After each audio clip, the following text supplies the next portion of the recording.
Hello everybody, this is going to be a different style video. Right now I'm outside, it's thunderstorming pretty badly, but it feels nice outside. It's not super duper humid, it doesn't feel sweaty, it feels nice.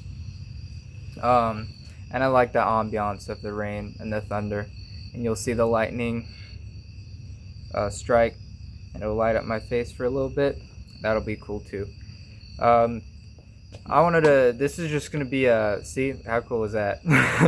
This is just going to be a me talking video.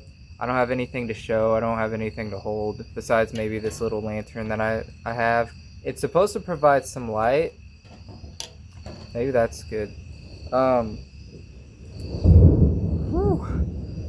God, I look like shit. But this is the point. I'm supposed to look like shit. I wanted to talk about something recently that I've been thinking about and have been trying to develop into my mindset of buying records and other music lately. Because as you know, my channel is majority albums. If not literally 99%, of my content on here, I talk about music, talk about stuff I buy, talk about interests I have in particularly pop culture, auditorial pop culture. That'd be old and new, mostly old though. But on that topic, I wanted to talk about how I've realized just how important it is to buy newer music, how important it is to listen and to buy newer music, because there is a range of reasons that I've been thinking about on why not just me, but everybody who listens to music regularly or who is sort of a music lover should take into account newer music always. Because personally, I started collecting records in middle school. The first 3 albums I ever got on vinyl were for my birthday. I went to Books A Million and I got Igor by Tyler the Creator, Lonerism by Tame Impala, and Swimming by Mac Miller. Rest in peace, Mac Miller. I still have 2 of those today. I don't have my Swimming anymore. I gave it to a friend or something, or it's somewhere. But and at the time, those 3 albums were new. Like, I bought them knowing they were new. I'm like, okay, they were newer releases, not secondhand. I was buying them. I was the first beholder of them. But I'm gonna take my glasses off, because I see the reflection is really annoying. But yeah, I was the first beholder. They were first hand by me. You know what I mean? And as I've continued to collect records, my taste in music has changed, which is obviously the biggest influence if you are collecting music, physical media of music, is your music taste. That's what influences it the most. And my music taste has changed dramatically, like probably this end all the way to the other end of the spectrum. I could not be more far away from my music taste in middle school. I could not be more far away than my middle school music taste. I started listening to primarily music from the 60s and the 70s, maybe the 80s and the 90s. Barely, it's almost like I avoided listening to music post 2000s, which obviously that's not what I was doing. But when I would see online about people who would call albums masterpieces and remarkable works of art, they were albums that came out in the 60s or the 70s, which one makes sense because they've had time 50 or 60 years to influence future works of other artists, influence people, influence places, influence art, everything. They've had time to marinate in time. And their historical significance is also a huge draw too, because it's like listening to like an old painting, or like listening to just like an old artifact, or not. You can't listen to an artifact, or maybe you can. Artifact is a vague term, you can say that. But anyways, it's that historical significance that really draws people, at least me. That's what drew me the most. And sort of the movement factor of these genres, these artists who were pioneering these new genres, and just all of this new music at the time, just new sounds. Nobody was making music like that at the time. And this is a discussion for another day, but I feel like in modern times we've kind of fallen out of that a little bit, like a tad bit. But that was a golden age in 60s, 70s. We will never hit that, like literally ever again. But anyways, my music taste shifted dramatically, and I fell in love with Bob Dylan. I fell in love with that folk rock scene with Joni Mitchell, Neil Young, Crosby, Stills and Nash, even the Beatles, some of the Kinks stuff. I really love the Monkees. The Zombies, they're so good. The Zombies are so good. Odyssey and Oracle, one of the best pop albums ever produced, ever recorded. I love, and see, every time I film, I can't remember song names or lyrics. Hung Upon a Dream, that's a fucking stellar song. There's not a song like it ever, that has ever been created, like Hung Upon a Dream. And Beachwood Park is also really good. In Time of the Season, that's a classic. Anyways, I started falling in love with that. I started listening to more jazz, but the popular jazz, nothing super underground, shitty term. Essential jazz. Miles Davis, John Coltrane, Charles Mingus, Thelonious Monk, a little bit. Art Blakey, only his one album with what is it? The Crusaders? I forgot what it's called.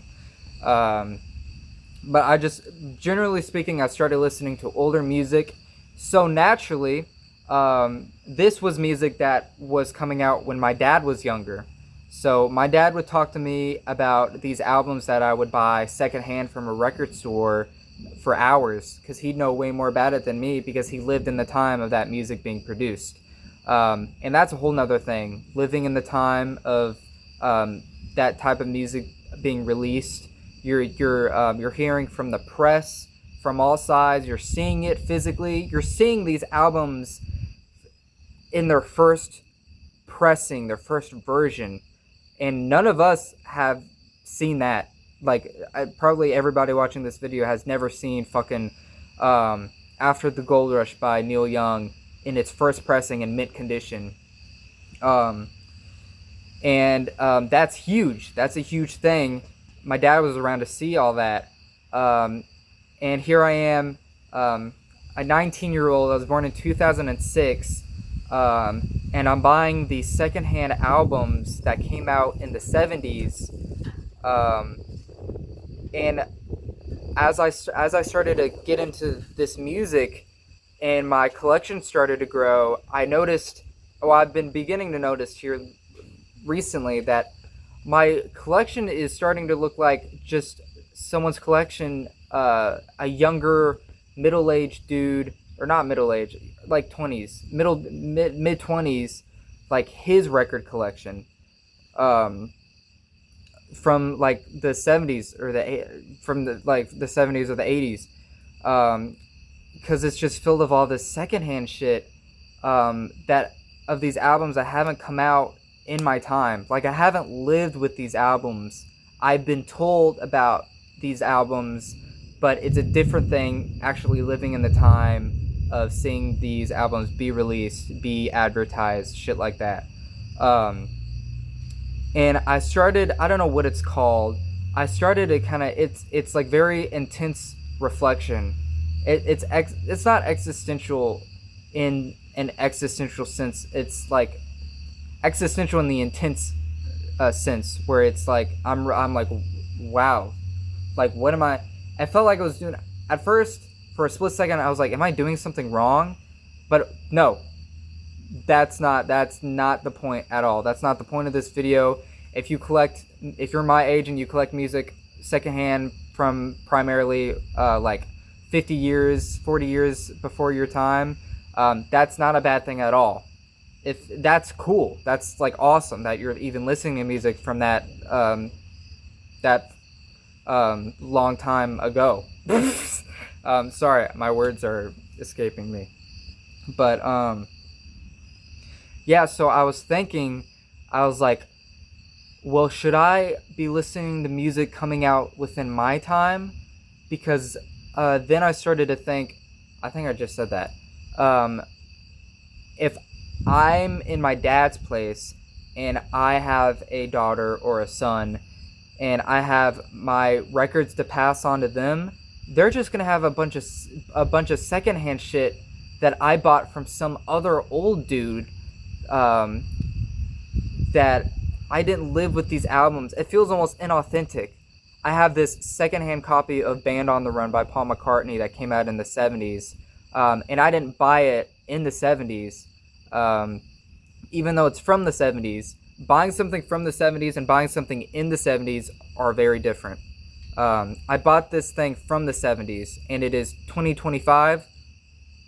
Or not, I don't have a son or a daughter yet, but at the time it'll be like years from now, but they'll be getting this album from me, and if they want to ask me questions, like I ask my dad questions, I can't really answer any, really. If they have something about like their live performances, I could say what I've seen on the internet, but they can see that. It's not special at all. It just feels inauthentic, to me at least. I'm reading, the point of this is me reading too much into it. But anyways, I want to start buying newer music and listening to newer music, because I feel like if I don't start now, I will regret it years from now, because I don't want to show my kids these albums that I really love, and these albums not be within the time that I'm living in, because that's very special to me, at least. I think later on down the road, even though these older records feel special to me, they will feel less special to my kids because they're not from their dad's time. You know what I mean? Because part of why I love the older albums that I have is because my dad knows everything, and he can talk to me about anything. He knows all these artists, and it's amazing.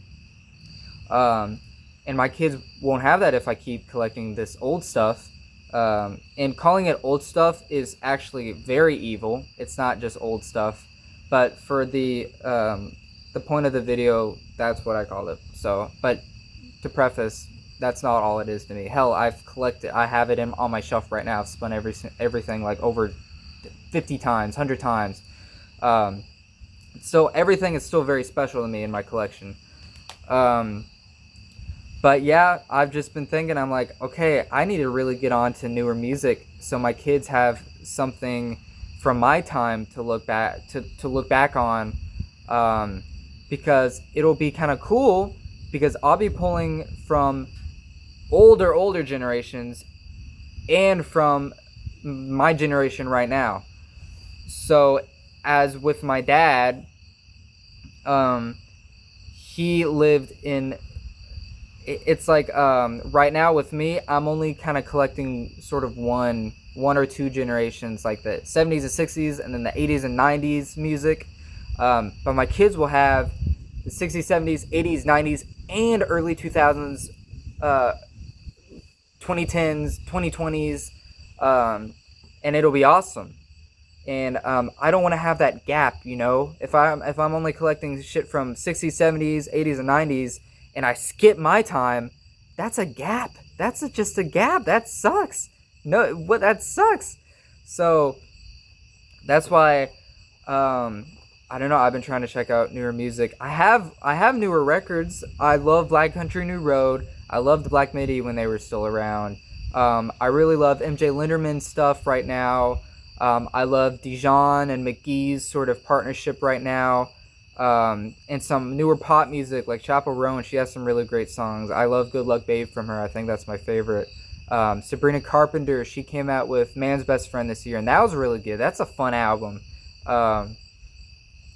And just like so much more. Mac DeMarco, he's great. He's newer and he's great. I want to give my kids Mac DeMarco records, because at this point I'm only buying like, if we're talking records as in purely a historical artifact, I'm only pulling from my dad's time, and I need to pull from my time so my kids can have, in my position, me and my kids are in the same position, but then my dad and me are also in the same position, where right now I'm pulling from my dad's, and then my kids will be pulling from me. And as they pull from me, they'll be pulling from my dad's, because I'm inheriting a bunch of music from my dad's generation, and they need to have music from my generation to pull from too. So that's just, I didn't realize how important this was to me until like a month ago, where I was really like, I was like, man, I have only older music, and I've been listening to numerous. I'm like, oh my god, this shit is so good. I don't know why I've just been, I guess it's just easy to do. It's easy to listen to things that you already know is really good. But with newer music, you're just kind of like, there's a huge recency bias. There's a bunch of shit that goes into it. But yeah, that's kind of all this video was. I think a big influence of why I haven't been at least buying newer music is because the price. Vinyl prices, even CD prices sometimes suck. This is the most they've sucked in ever, probably in forever. Newer records are at least $30, if not over. And double LPs, oh my god, don't even get me started. But now that I'm raking in some more money, I feel like I have more freedom, and I don't have to think about the price as much. And I just need to hone into my time. That's what I've kind of, that's the mindset that I've developed for now. It's taken me, I'm probably like 2 years late. But hell, I'm still 19. I'm still pretty young. I have time to do this. So, yeah, I just thought this video is for people that have kind of been in my position. I want this to kind of inspire them to not just to branch out. Don't be scared to buy newer music. If anything, you'll look back and you'll be like, damn, I should have gotten newer music from my time. Because that's what I'll do at least. But starting now, I'm gonna try not to get anything secondhand. I'm gonna try to build my like newer album collection. But yeah, that's kind of all I wanted to say. This is just a rant video. But yeah, if you take anything, just listen to newer music, buy physical media, particularly any physical media, but particularly musical media, so you can support these people who put their hearts in to this thing that is everything to them, which is a beautiful and very important thing and a very special thing, if anything, for today, because not many people are doing that anymore, and we need to support as much as we can. So, but that's it. Good night, guys. Bye-bye.